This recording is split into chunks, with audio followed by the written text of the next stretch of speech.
58-55. You can see Jamie Dixon. He wants Artis to get off the free throw line. In the same situation, you cannot let them come up the floor unimpeded. And Jim Boeheim has no timeouts left. Pitt has the lead. Zahn has scored their last 6. 56-55. Pitt on the verge of knocking Syracuse from the ranks of the undefeated. Jeremy Grant to put it in. And on timeout, Pittsburgh. I think Jamie Dixon, after he saw the setup of Syracuse, wanted to make sure his guys were on point defensively. And obviously, the first catch is crucial if you're Syracuse, because where you catch the ball determines in large measure the kind of shot you're going to get.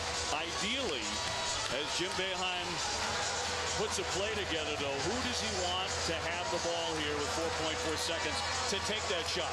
Well, I think you're going to go with Tyler Ennis, because he's done it so often down the stretch of games. And he's the guy most comfortable with the ball in his hands. He's the guy who can advance off the dribble faster than anybody. Boy, this was better than the first game, and I didn't think it could be. And similar, I mean, it's 59-54. Pitt really making their foul shots down the stretch. Doris, you talked about it. 10 for their last 10 at the line. And leading by 1, but Syracuse will have the ball with 4.4 seconds to go. Are we 4.4 seconds away from Wichita State being the only undefeated team in the country?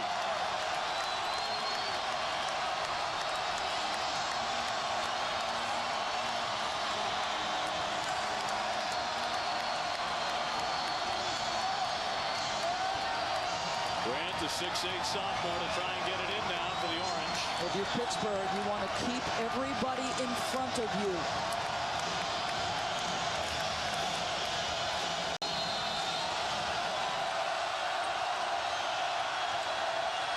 Ennis, 2 seconds. He'll get a shot off on the way. Got it! He hit it!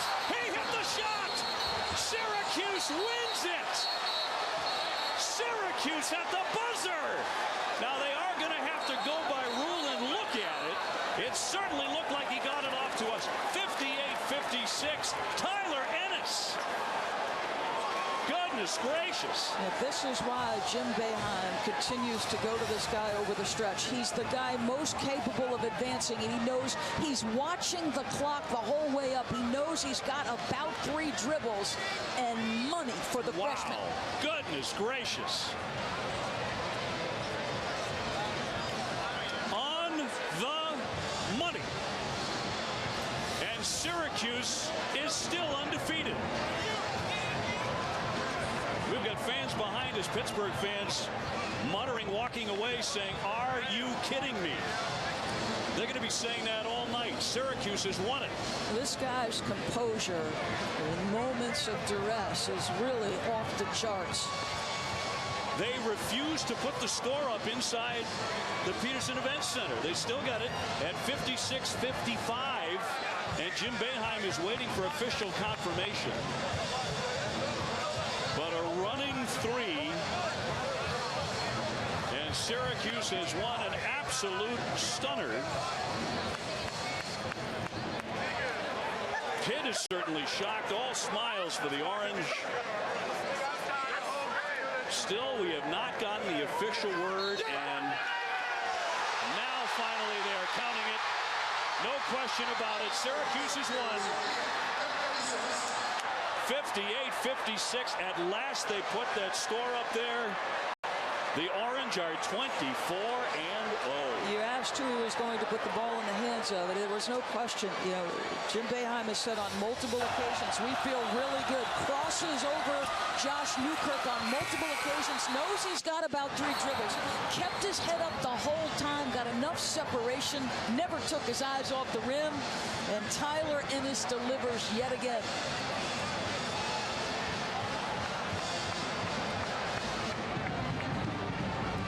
be talking about that one late into the night and for a long, long time to come. A crushing loss for Jamie Dixon. It's the first time in the history of this building that Pitt has lost to a top 5 opponent. Now 9-1. And Jim Boeheim, euphoric, as #1 Syracuse pulls it out at the buzzer. Let's go to Doris with Jim Boeheim. Jim, you have said about Tyler Ennis in the past, you like his ability to be the decision maker. What is it about this kid that makes him able to deliver in those moments? You know, he had his worst game tonight, I think, all year. And then when we were trying to go long to CJ, but he was the second option. They did a great job on him. I mean, they played him. They didn't just let him dribble down. I thought we made a great comeback. I was just disappointed our defense on that last play and Falanzana. But, you know, that kid goes to the line, makes 2. Tyler went to the line, made 2. You know, I mean, it was a great game. I mean, they were smart the whole game. They took their time, and we down 4 is tough against them with like 2 minutes. We had to